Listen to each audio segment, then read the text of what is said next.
Hello बच्चों, तो आज हम बात करेंगे रियल नंबर्स की चैप्टर क्लास 10th का चैप्टर फर्स्ट। ये चैप्टर ही कहता है, यदि डेफिनेशन की बात करें इसकी, the collection of all rational and irrational numbers are called real numbers. यानी कि रेशनल और इरेशनल नंबर्स का कलेक्शन रियल नंबर्स कहलाते हैं।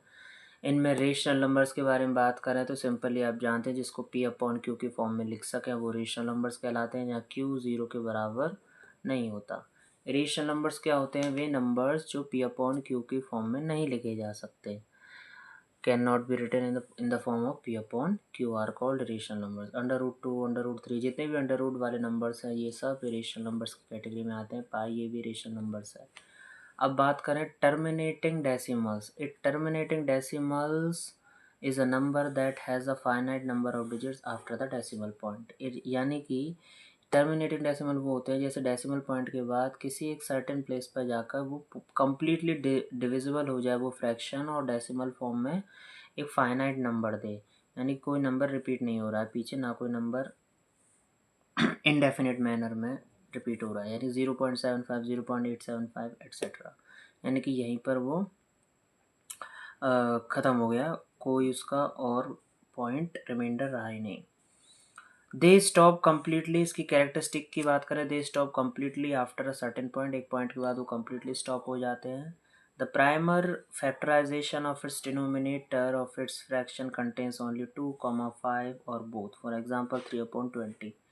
तो यानी कि डिनोमिनेटर यदि इसको देखेंगे हम 20 को, तो उसको हम इस तरह से लिख सकते हैं 2 की पावर 2 इंटू 5 की पावर 1। यानी कि जो 2 इंटू 5 की पावर्स में होते हैं वो हमारे टर्मिनेटिंग डेसिमल्स कहलाते हैं।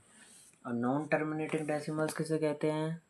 यानी कि वह नंबर जो किसी भी डेसिमल पॉइंट के बाद कंटिन्यूसली चलता रहता है, द डिजिट्स नेवर एंड। तो इसमें नॉन टर्मिनेटिंग, रिपीटिंग और रीअकरिंग डेसिमल्स क्या होते हैं? In these numbers a digit और a block of digits repeat itself indefinitely in a specific pattern.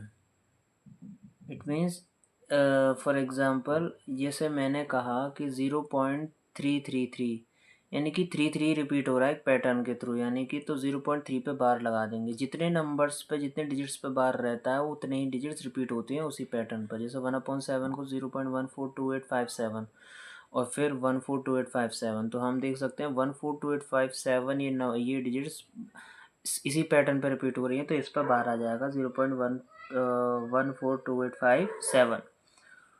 Rule for fraction क्या है? If the denominator a simplified fraction has any prime factor other than 2 और 5, यानी इसके prime factor हैं 2 और 5 को छोड़कर, it will be non terminating and repeating. तो ये नॉन टर्मिनेटिंग और रिपीटिंग होगा। नॉन टर्मिनेटिंग में दूसरा और कैटेगरी आती है, वो आती है नॉन रिपीटिंग। यानी कि इन these numbers the digits go on further go on forever, sorry, in this number the digits go on forever but they never form a repeating pattern। यानी कि वो इस तरह से रिपीट होती रहती हैं कि वो एक रिपीटिंग पैटर्न नहीं करती। जैसे कि अंडर रूट 2 1.41421356, ये कभी रिपीट नहीं होगी किसी पैटर्न पे, ये इनफाइनाइटली चलते रहेंगे number. Rule these numbers can not be written as in simple fraction form, इनको सिंपल फ्रैक्शन फॉर्म में नहीं लिख सकते। अब एक क्वेश्चन आता है एग्जाम में, proof that under root 5 is an irrational number, under root 2 under root 5 इस तरह से आते हैं। तो सबका एक ही पैटर्न से होंगे ये क्वेश्चन। यदि कभी एग्जाम में आए कि ये एक इरेशनल नंबर है, इसको हमको प्रूफ करके लाना है, तो हम कैसे प्रूफ करेंगे इसको कि यह एक इरेशनल नंबर है? तो हम क्या करेंगे, हम इसको मान के चलेंगे। तो let under root 5 is a rational number, तो हम इसको मान के चलेंगे कि अंडर रूट 5 एक रेशनल नंबर है। अब ये रेशनल नंबर है तो हम क्या करेंगे, under root 5 equal to P upon Q की फॉर्म में लिखेंगे। बाई रेशनल नंबर इसी तरह से तो होता है। अब स्क्वायर करेंगे, स्क्वायरिंग बोथ साइड, तो स्क्वायरिंग बोथ साइड करेंगे तो हम क्या देखेंगे कि √5 का स्क्वायर और p/q का स्क्वायर, तो ये आ जाएगा, सॉरी, ये आ जाएगा 5 और ये हो जाएगा p²/q²। अब q², 5q² equal to p²। अब हम ये देखते हैं कि यदि q² में यदि हम देखेंगे तो आप ये यहाँ से आइडेंटिफाई करेंगे कि ये एक जो फॉर्म आई है ये हमारी, यदि यदि 5q² से डिविजिबल होगा तो 5q से भी डिविजिबल होगा, सीधी सी बात है।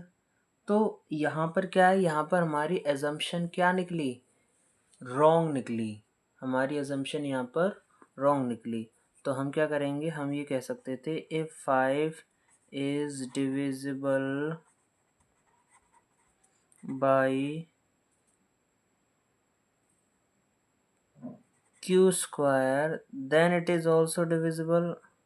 If 5 is divisible by if 5 is divisible by p², then it is also divisible by p. Then it is also divisible by p.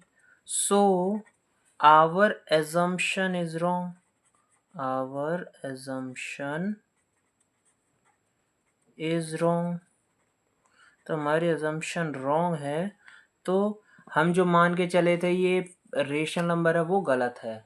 तो हम इस बेसिस पे कह सकते हैं √5 इज एन इरेशनल नंबर। √5 आपका क्या है, इरेशनल नंबर है। तो इस तरह से आप √2, √3 बाकी सारे नंबर निकाल सकते हैं। अब जैसे एक क्वेश्चन और आता है कि प्रूव दैट, इस तरह से √3 plus √5 is an irrational number, is an irrational number। तो आप इसे कैसे प्रूव करेंगे, तो इसका सॉल्यूशन ये रहा। तो √3 प्लस √5 को हम p/q की फॉर्म में लिखेंगे। अब ऑन स्क्वायरिंग बोथ साइड, दोनों ओर स्क्वायरिंग करेंगे, ऑन स्क्वायरिंग बोथ साइड। तो हम क्या देखेंगे कि इसका स्क्वायर करेंगे 3 + 5 + 2 √15, इस तरह से आएगा। 2ab a + b का होल स्क्वायर का फॉर्मूला लगा देंगे, p²/q²। अब ये हो जाएगा 8 + 2 √15 = p²/q²। अब इसको नॉर्मली हम करेंगे तो यदि मैं 2 √15 को इस तरह से ले लूँ, p² -8, तो हम देखेंगे यहाँ पर p² -8q²/q²। अब भाई अपॉन में 2 और आ जाइए, तो √15 इस तरह से लिख लो, कोई दिक्कत नहीं। तो ये सारी फॉर्म हम देख रहे हैं ये किस फॉर्म में आ रही है, ये p/q की फॉर्म में बन रही है, p/q। तो हम इस तरह से it contradicts our assumption, so it is an irrational number, so it is an irrational number। तो इस तरह से आप इन टाइप के क्वेश्चनों को सॉल्व कर सकते हैं। अब क्वेश्चन आते हैं कि टर्मिनेटिंग और नॉन टर्मिनेटिंग वाले डेसिमल पे हम क्वेश्चन कैसे करते हैं, तो उसको भी देखिए इस चैप्टर में कैसे समझना है। कि जैसे कि कुछ एग्जाम्पल हैं आपके एनसीईआरटी बुक के, तो जैसे कि क्वेश्चन है find out the terminating and non-terminating decimal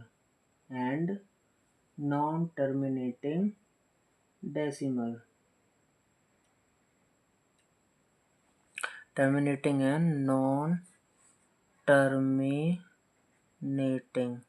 non-terminating में रिपीटिंग बताना है, मान के चलिए आपको रिपीटिंग डेसिमल्स। तो आप कैसे बताएंगे, पहला क्वेश्चन आ रहा है जैसे 17/8। ये कह रहा है कि टर्मिनेटिंग की एक कंडीशन है, या तो 2/5 की फॉर्म में होना चाहिए या किसी एक फॉर्म में भी हो तो चलेगा। अदर में यदि कोई और नंबर आ जाता है तो पूरा ही कैंसिल हो जाएगा आपका। तो 17/8 डिनोमिनेटर का देखना होता है हमको। तो ये क्या है, ये 8 जो है वो 2 की फॉर्म में है, हाँ 2⁵ इंटू 5⁵0 लिख सकते हैं। तो यहाँ पर ये क्या हो जाएगा, ये सिंपल आपका टर्मिनेटिंग है। ये सिंपल कौन सा डेसिमल है, ये है टर्मिनेटिंग डेसिमल। एक और एग्जांपल लेते हैं इस पे बेस्ड यदि हम एक और एग्जांपल लें। स्केच खत्म हो गया, कोई नहीं। 64/455 64/455 आपको ये करना है। तो इसका कैसे करेंगे आपको इसका करना है कि जैसे 455 का करना है आपको, तो 455 के फैक्टर करके देखते हैं। तो 64 अपॉन फैक्टर बैठेंगे आपके 5, 7 एंड 13। यदि करके देखें तो 455 के यदि फैक्टर आप करके देख लीजिए। यहाँ पर मुझे तो थोड़ा क्वेश्चन का याद था पैटर्न, इसीलिए मैंने आपके सामने लिख दिया। आप करके देख सकते हैं कि 455 को मैं किस से डिवाइड करूं, मैं 5 से करूं और फिर 7 से, 7 1 से 7, 7 3 से फिर 13 से, तो इतने टाइम ही जाएगा ये। तो डिस्टिंक्ट फैक्टर है, 5 का तो है लेकिन 7 और 13 का है, जो कि एक्सेप्टेबल नहीं है। तो ये क्या है, नॉन टर्मिनेटिंग रिपीटिंग है ये, नॉन टर्मिनेटिंग रिपीटिंग है ये। अच्छा, अब नॉन टर्मिनेटिंग रिपीटिंग है तो इस तरह से आप इसे कर सकते हैं। अब थर्ड क्वेश्चन है, जैसे इस तरह से मैंने दे दिया 13/3125। अब 3125 के करिए आप, 3125 के, तो सॉरी ये 3 1 3, नहीं 3 से नहीं जाएगा, 5 से जाएगा। 5 6 30, 5 2 25, sorry 5 2 10, 5 5 is 25 and 5 1 is 5, 5 2 is 10, 5 5 is 25। ये फिर से ये, तो हमको सारे 5 में मिल गए। इट मीन्स ये है, ये 5 की पावर कितनी है, 1 2 3 4 5 इंटू 2⁵0 मान लो यहाँ पे। तो 5 के तो मिल रहे हैं ना, अब 5 के मिल रहे हैं, इट मीन्स 5 के तो मिल रहे हैं ना यहाँ पे, इस तरह से फ्रैक्शन किया तो इट मीन्स ये क्या है, ये आपका टर्मिनेटिंग है। ये क्या है, ये टर्मिनेटिंग है। तो इस तरह से आप आसानी से इसको पता कर सकते हैं कि ये टर्मिनेटिंग है कि नॉन टर्मिनेटिंग है। आप इजीली कैलकुलेट कर सकते हैं। अब जैसे मैंने कहा कि 29/343 है, 29/343। एक और एग्जांपल देखते हैं। 343 के आप फ्रैक्शन करिए। 343 के यदि मैं फ्रैक्शन करूं तो किस तरह से बैठेगा, 7 और 9, फिर 7 7 फिर 7, यानी कि 7 के ही बैठ रहे हैं। अब 7 तो कोई कैटेगरी में नहीं आता, तो ये क्या है, ये नॉन टर्मिनेटिंग है, ये टर्मिनेटिंग नहीं है, ये टर्मिनेटिंग नहीं है। तो ये क्या है, ये नॉन टर्मिनेटिंग है। तो इस तरह से आप इजीली फाइंड कर सकते हैं। यदि 2 और 5 के मल्टीपल में है, किसी एक के में है या दोनों के में है, तो वो टर्मिनेटिंग है, अदरवाइज वो टर्मिनेटिंग नहीं है। तो इस तरह से ये चैप्टर का क्विक रिवीजन आपके सामने हो गया, और इन्हीं में से लगभग क्वेश्चन हर बार पूछे जाते हैं, तो रेशनल इरेशनल की फॉर्म में और ये टर्मिनेटिंग नॉन टर्मिनेटिंग की फॉर्म में।